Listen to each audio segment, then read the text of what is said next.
at a subatomic level, energy responds to your mindful attention and becomes matter. How would your life change if you could direct the observer effect? So it's like, if you could affect the way that things around you are happening, the energy. So what you're putting out, you get back in, and that's kind of your quantum field. It's quite hard to put into words, but for me, that was like trying to define that and trying to get my head around that and saying, okay, do I agree with this? Do I not agree with this? I definitely agree with the whole kind of thing about the energy and that what that attracts, you know, the energy that you're putting out, what that attracts, and that's essentially what the quantum field is, and then how you can influence or impact your quantum field, and then what that would lead you down the line. So yeah, you know, that was I enjoyed that. Yeah. I think it kind of talks about, the energy you put out is the energy you receive back. So if you're putting out negative energy, if your mind's always in that space, then that's the energy that you'll receive back. Whereas if you're putting out positive thoughts, positive words, whatever, ambitions, goals, then that's what you're going to receive back. And they actually use studies to back up these points and different examples, which I found quite interesting. Because he talks about his daughter, and his daughter wanted to go to Italy for to visit 6 different parts of Italy, and I think she couldn't have the money or something. I'm going to get the story a bit wrong, but I'm going to get the point right.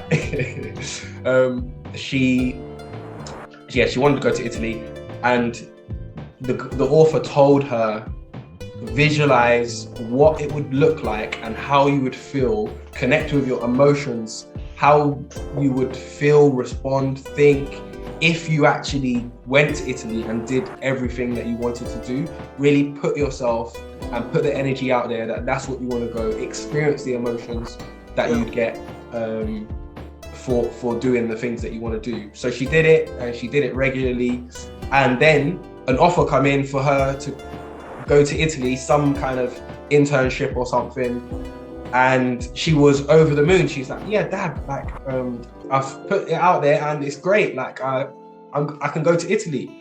It wasn't quite what she wanted, but it got her halfway there.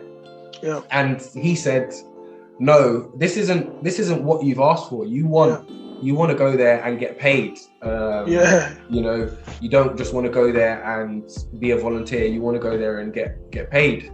So, you know, visualize again, keep doing it, but with more visualizing, more connecting. And she did it, and guess what? She got it. It came to her. And this was just an interesting story of, you know, how you can, in theory, will certain things to fruition, which can sound a bit far-fetched in some things, because, you know, me saying, oh yeah, I'm willing, I'm going to be the next Jeff Bezos, you know, it's like, you know, how much willpower or how much visualization would it take for me to get there, you know? So, you know, it's, I don't know, would you say it's controversial?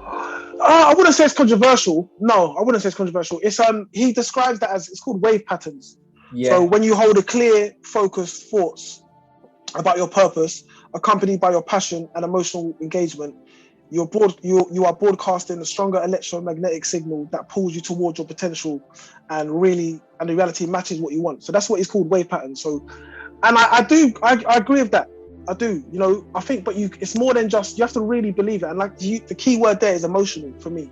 You know, you have to emotionally tap into that. It's not just, oh, you know, I'd like to, like you said, Jeff Bezos, like, you know, I think if that was really your ambition, you'd have more chance of hitting it that way than just kind of throwing it out there, or, you know, I want to do this, I want to do that.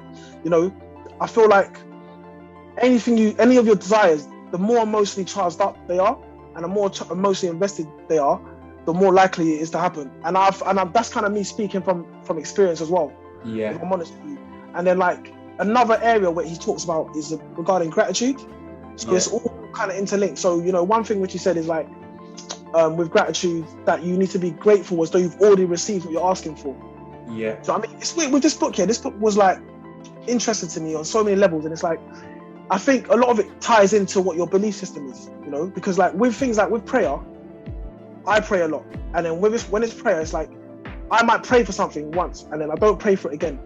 because for me to go back and start please, it's like I'm kind of questioning the power that I've already put out there with the first prayer, if you get what I'm saying. I feel like that with wave patterns, or with even gratitude, it's like, if you agree, it's like, I want to be Jeff Bezos, if that's the example we're using.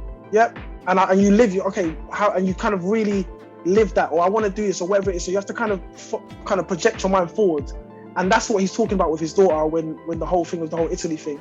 And I think it's I wouldn't say controversial. I think people could easily disprove it. Someone could come to you and give you 100 examples of when it hasn't worked. But at the end of the day, it's down to your belief system at the end of the day. And I feel like, this book is very much about that spiritual sort of energy, but they bring it back to, because you could just call it energy, but they bring it back to like molecules and atoms and subatomic kind of science. They bring it back to science to try and back it up. Mr. Fly and I are always dropping gems, and to watch the full episode, click here, or for some more snippets and some more gems, click here. Peace.